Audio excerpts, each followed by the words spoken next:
So welcome to my latest purchase.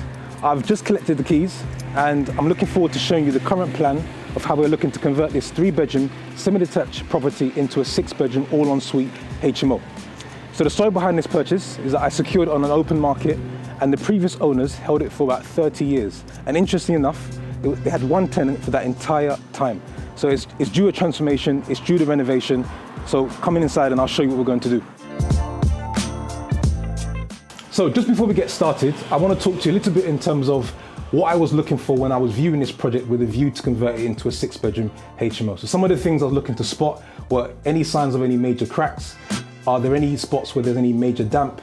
Are any of the floors uneven? And this is just sort of to give me a sense of how much remedial work will be required before we actually then start the development. And the final thing that I'm paying attention to when I'm looking at properties like this to convert into a HMO is where can I maximize all the potential floor space and create the value. So rear extensions going into the loft, because that's ultimately what we're looking to do to create a really good product for the end users and the tenants. So with that, I'll show you sort of the first part. Here we're in the hallway. And one of the things I actually liked about this property is this hallway is quite wide, so it's very inviting. Now, when I think about hallways with HMO conversions, one of the things I'm paying attention to is there any space we can actually pinch to actually create for more living space? Because one of my mentors told me, you can't actually make money from the hallways. So if you look just underneath the stairs here, you've kind of got what I would consider a bit of a redundant space. And I'm going to show you when we go into room number 1, how we're going to use this space for that room as part of the ensuite. So I'll take you into the first room, which is the current living room. I call this the green room. And as you can see, the property is very dated, very old, in need of transformation, which is why across the entire property, we're going to be stripping everything out and going back to brick. And the idea there is really to understand the condition of the bricks, because we may need to remediate some parts before we actually then start to develop. So the plan in this room is we're actually going to have the ensuite in this section here. So pretty much about from here, it's a bit of a rectangle shape. And if you remember the space I showed you in the hallway, we're actually going to use that as part of the ensuite. That's where the shower is going to be. So ensuite here, we're knocking out the chimney breasts, not because we don't love them, but it just gives us an opportunity to actually use this space. So we're putting our sort of ceiling to floor wardrobe. In this section here, we're going to have a fridge, freezer space. We're looking to put our bed right in front of me with a bedside table, and then the desk and TV combination in this section here. So really looking forward to seeing this space. It's also facing the front of the property, so you're getting really good natural lighting coming through. So this should be a really, really good product for a tenant. And I'm gonna walk you now into the second room, which is currently the dining room, to show you how we are thinking about converting this space. So here we're actually going to convert it into a room, and we're going to be doing that by creating a partition wall pretty much from where the door is until where I'm standing. We're going to knock through this wall here to give us access into the kitchen, because it'll effectively be a hallway. And this section here will be then the bedroom. So we're knocking out the chimney breasts, again going back to brick across the entire property. We're then going to be putting a bed in that corner of the room, the wardrobe and the bedside table next to it there. We've got if I just close this, we've got the desk positioned over here, and then the TV will be over here. And then the ensuite for this room is we're going to be pinching space in the current kitchen, which is here, just about here. And so we're moving the door that's currently here down towards the end of the kitchen, and then using about this square shape here for the actual ensuite. So it's a really clever way of using the space between the dining room and the kitchen to create a nice second bedroom downstairs. So in these type of conversions, it's a lot to do with pinching space, taking down walls that are not going to serve us well, to try and create as much space as possible.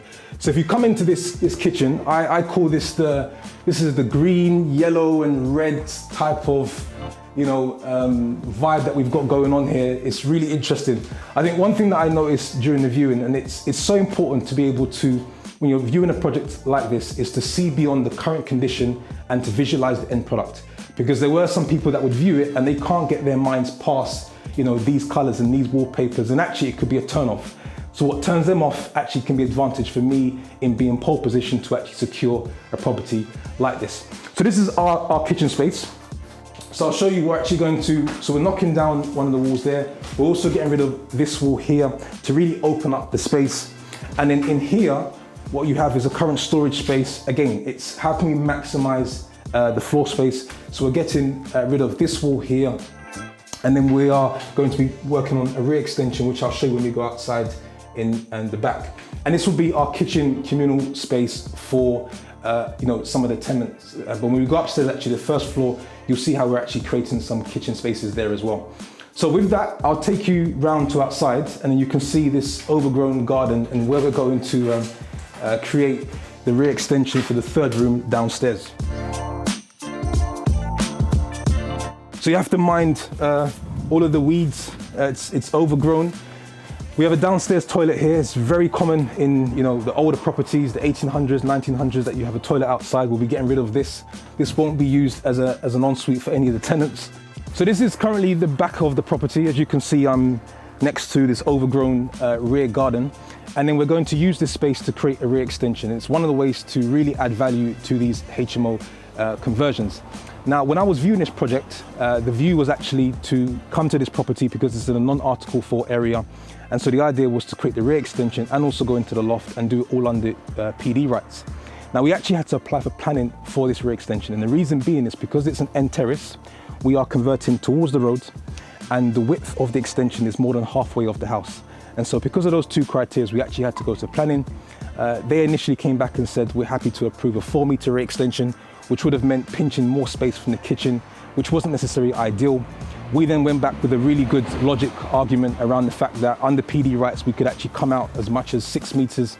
So after a good conversation with the council, we was able to get a 5.4 meter rear extension approved, which gives us really good space here at the back. We're actually doing a pitched roof, so it's not so bearing on the neighbors. So the way that it's going to work for the tenant, if you can just imagine it, you've got the space here, the bed will be here. You've got the ensuite, which is basically going to be taking up part of the storage room in the current kitchen.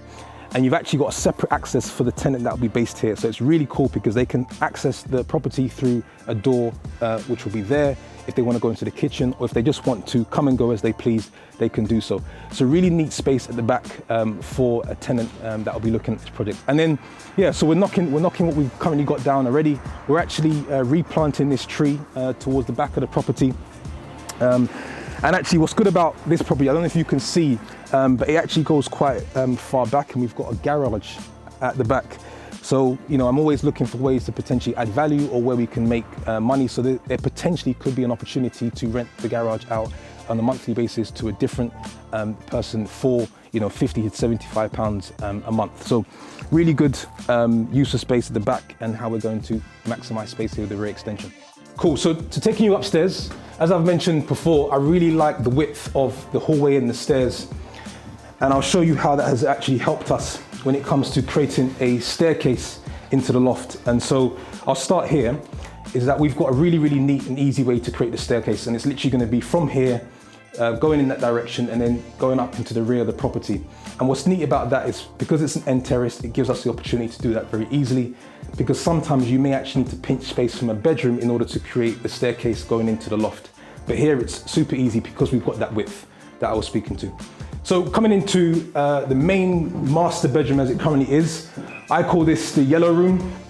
Again, you've noticed a theme in this property, funky colors, different colors, that's how it was. So again, facing the front of the property, so really looking forward to how the natural lighting is going to have a good impact for the tenant here. The plan again is we're going back to brick. We're getting rid of the chimney breast so we can actually use this space. So we've got our ceiling to floor wardrobe over here. Then we've got our bed in this corner section here, TV desk combination here, and we're thinking of a seating area sofa over here.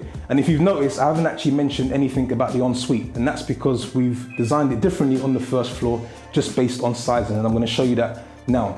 So coming down towards, look, can you even see that we've got a nice pink carpet? So you could probably call this house the rainbow property.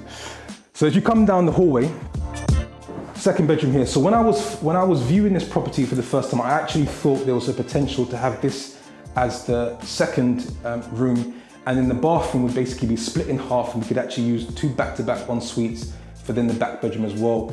And then we wouldn't actually need to go into the loft as to create, 6 rooms, or maybe 7 if you go into the loft as well. But actually, room size, you have to have a minimum of 10 meters squared. And so it wouldn't have worked that way. So we actually have a better plan that the architect has actually drawn up. So we're going to split this room in half and then create 2 back-to-back en suites and also 2 back-to-back kitchenettes. So there'll be a door that's created here, which will be for the master bedroom, which you saw was yellow, for that room. And then we're creating the ensuite or the toilet, sink and bathroom plus kitchenette for the back bedroom as well. So I think it's even a better plan, because ultimately the tenants have their bedrooms and then they're coming out to their bathrooms and their separate kitchens. So I'll just show you also how we are thinking about creating maximum space for this back bedroom. So here you've got the current main bathroom, and then we go into the back bedroom, and what we've been thinking about is effectively starting the main bedroom from here. So we're literally knocking out the entire bathroom, and it really gives us a great space. So this will be the biggest room in the property at 15.4 meters squared. So really looking forward to seeing how we can do it. I'll just try to walk you through, if you come into this room, how we're thinking about designing out the layout, because there'll be a lot of space. So we are pushing the bed will be effectively up in this corner here. We'll have a TV combination here. There'll be a sofa here. And because we've got the space of the main bathroom, you can really use that as sort of an L-shaped desk and wardrobe and cupboard. So that's how we will turn this room that you currently see at the moment, which, we've got the wallpaper falling off, into a really desirable room for the end tenant. So that's the tour of the property in its current condition. And I'm really looking forward to showing you, as we go along during the build, weekly updates, and ultimately the final end product, so you can see how we've converted this 3-bedroom semi-detached house into a 6-bedroom all-ensuite HMO, and showing you how we've really added the value and made a difference and put a good product on the market for the next set of tenants.